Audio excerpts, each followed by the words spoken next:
আসসালামু আলাইকুম ভিউয়ার্স, কেমন আছেন সবাই? আশা করি যে যেখানে আছেন ভালো আছেন, সুস্থ আছেন। আমি আজকে বানাবো মজার একটা রেসিপি। এটার নাম হচ্ছে দোসা। দোসা আমরা বিভিন্নভাবে বানাই, মশলা দিয়েও তৈরি করি, আবার মশলা ছাড়াও তৈরি করি। আজকে আমি মশলা দিয়ে তৈরি করেছি। এই দোসাটা কিন্তু আমার ছেলের ভীষণ পছন্দ।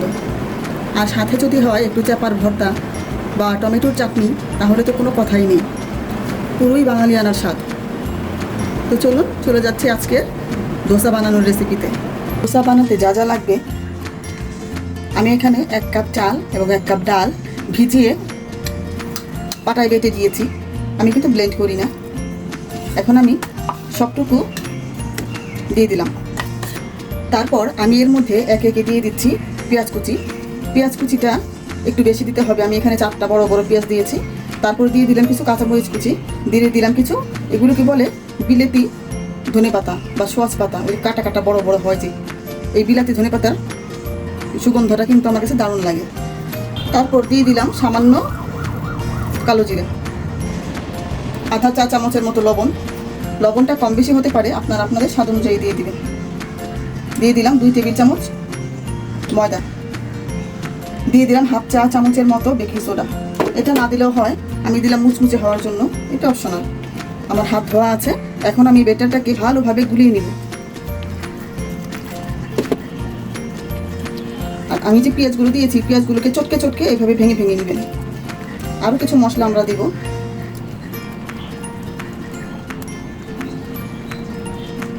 আমার বেটার হয়ে গিয়েছে। এখন এর মধ্যে দিব 1 চা চামচের মতো হলুদ মরিচের গুঁড়ো, এটা কিন্তু দিতেই হবে। আর দিয়ে দিলাম রাঁধুনি স্বাদ মশলা, অল্প একটু, শুধু টেস্টের জন্য। স্বাদ মশলাটা আমি একটু একটু করে অনেক কিছুর মধ্যেই ব্যবহার করি, খেতে কিন্তু খারাপ লাগে না।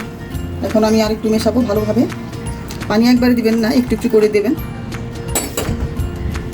আপনারা নিজেরাই বুঝতে পারবেন কতটুকু পানি লাগে। আমার দোসার বেটার বানানো শেষ। মনে রাখবেন, দোসার বেটার বানানো যদি ভালো না হয়, তাহলে আপনি যখন দোসা তৈরি করবেন চুলায় দিয়ে, তখন কিন্তু সেই দোসাগুলো ভালো হবে না। এখানে তুলো নিয়েছি, তুলোর মধ্যে একটু তেল নিয়ে এভাবে ছড়িয়ে দিতে হবে।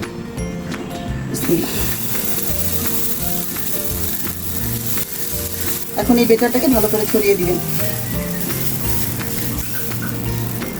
আমার ছেলের খুব পছন্দের খাবার এই দোসা। এই দোসা আমি যেদিন বানাই সেদিন সে ভাত বা অন্য কিছু খাবেই না। একটু ঢেকে দেব।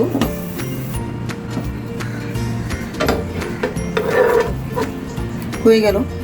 বেশি সময় লাগে না, বানাতে কিন্তু কষ্টও লাগে না। এই প্যানগুলোর মধ্যে খুব সুন্দরভাবে দোসা করা যায়। আবার একটু তেল ছড়িয়ে নিব।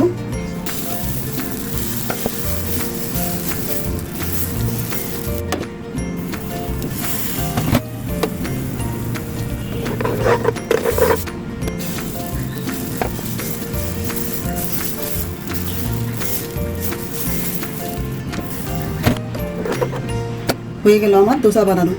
তো বন্ধুরা, আজ আর নয়, সবাই ভালো থাকুন, সুস্থ থাকুন। আল্লাহ হাফেজ।